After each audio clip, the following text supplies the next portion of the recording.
wanted to build an airplane prior to 1960. I had called to see what the criteria was for me building a home-built aircraft. The local FAA guy informed me in just a few words that there would never be a home-built aircraft or a military aircraft licensed in the state of Virginia. So that sort of discouraged me. So then they had a change in the office over there, and I called again. And the guy that was in charge told me that if I installed an engine on an ironing board, he would give me a permit to try to get it off the ground. Well, that was encouragement.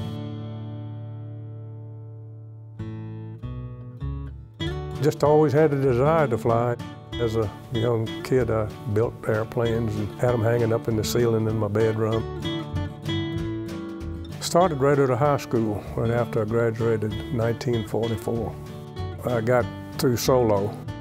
I was trying to get the jump on the cadet program to get in the Air Force, but I missed it by about 2 or 3 months. At the end of that year, I joined the Navy.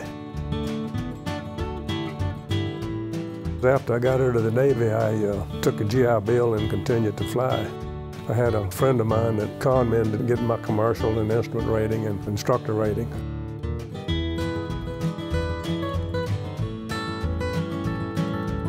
In 1960 was when I started my home build.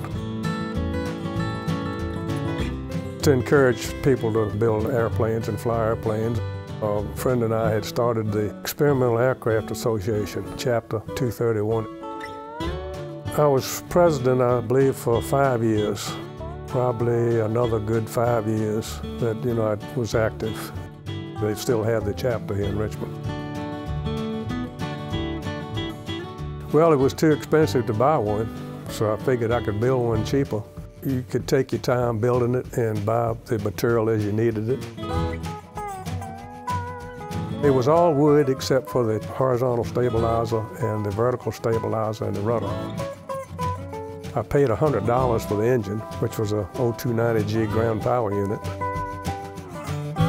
Basically, I built it like you'd build a model airplane. I designed it as I went along. Of course, I worked myself silly on it because I'd come home from work and immediately go out in the garage and work till about midnight. Weekends, I shirked my church duties to stay home and work on the airplane.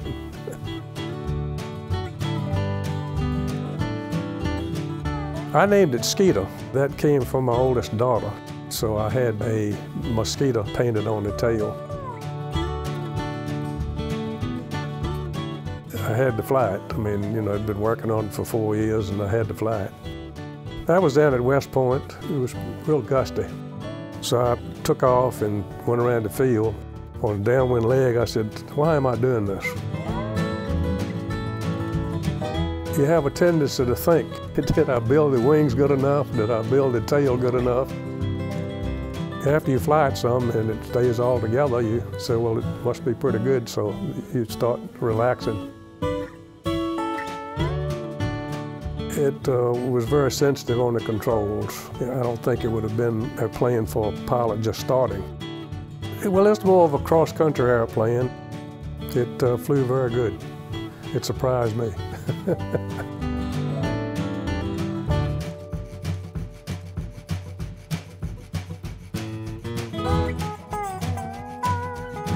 This was the only one. It was my own design. And I got burned up in a hangar fire in 1990.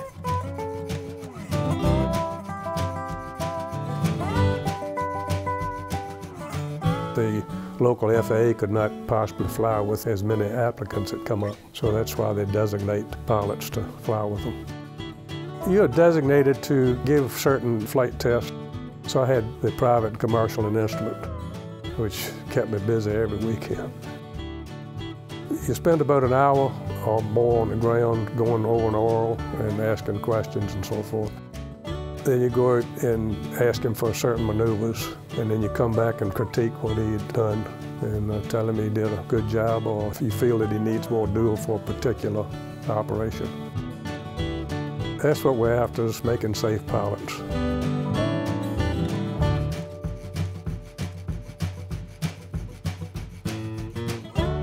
We went up each evening at King's Dominion and put on an air show. We had skydivers and hot air balloons and 2 Stearmans flying aerobatics. I flew most of the weekend shows. We did formation loops and some barrel rolls and Cuban 8s and that sort of thing. We had more fun flying the shows than the people did on the ground watching it.